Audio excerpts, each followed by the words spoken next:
toi, tous les jours, tu tombes, tu te relèves. Puis il y en a même qui disent, ah, on dit 7 fois le juste tombe, 7 fois il se relèvera. Donc c'est à cause de toi, ils ont créé le verset là.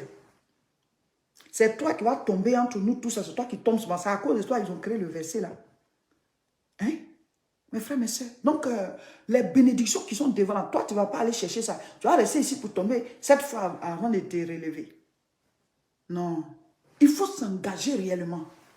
Quand tu t'es donné à Jésus et que tu es marié, sois fidèle à ta femme.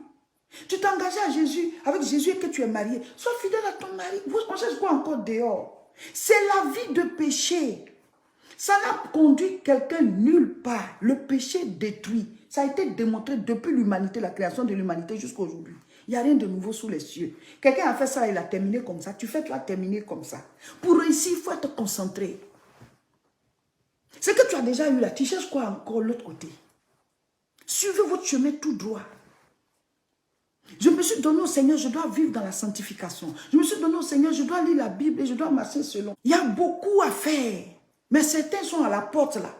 Ils se sont donnés à Jésus, ils sortent un peu, après ils reviennent encore, ils sortent un peu, après ils reviennent encore, ils rétrogradent, ils remettent les pieds dedans, ils tombent dans le péché, ils reviennent, ils vont commettre l'adultère, ils reviennent, ils vont mentir, ils reviennent un peu.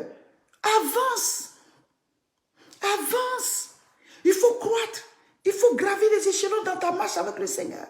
Il faut être assis spirituellement. Il y a des choses à découvrir. Quand tu te donnes au Seigneur, mets fin à la vie de péché. Je ne dis pas que quand on devient chrétien, on ne pêche plus du tout. Hein. Il peut t'arriver de pécher. Mais vivre dans le péché, c'est différent. Il peut t'arriver, c'est-à-dire que dans ta croissance, tu as péché, tu te relèves, tu pries. Demain, tu vois que c'est parce que j'avais fait ça que j'ai fait ça. Tu vois un peu, puis prochainement, tu ne fais plus ça, tu évolues. Et puis au fur et à mesure, tu gravis. Ce que tu avais fait avant, tu ne fais plus. Et tu évolues jusqu'à ce qu'à un certain moment, il y a des choses desquelles tu es débarrassé. Voilà, tu es à un autre niveau. Mais toi, tu es à la porte là.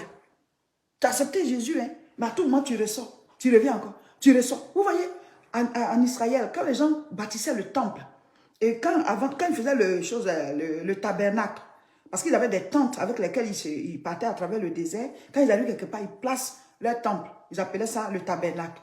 Mais c'était sous des tentes. Et c'est après maintenant que, selon l'image du tabernacle, Salomon a bâti le temple même. Donc, il y a une première place, quand tu mets ton pied dedans, en même temps, tu es dans le parvis. C'est un espace bien grand qui est là. C'est la première entrée dans le temple. Mais après le parvis, il y a le lieu saint. Et puis après, il y a le lieu très saint. Ça symbolise notre marche avec le Seigneur. Dès que tu viens de rentrer en Christ, tu es né dans la maison du Seigneur, tu es dans le parvis. Mais certains restent là. Ils ne vont pas dans le lieu saint et dans le lieu très saint. Après, le voile était déchiré. Le voile est déchiré. Donc, le lieu saint, très saint, tout ça, c'est maintenant ouvert. Tout le monde peut y entrer. Mais certains restent dans le parvis là. Ils tournent, ils reviennent encore dans le monde. Ils retournent. Donc, toi, tous les jours, tu tombes, tu te relèves. Donc, pendant qu'on est là, on doit croître pour pouvoir profiter même de notre héritage en tant qu'enfant de Dieu. Alléluia.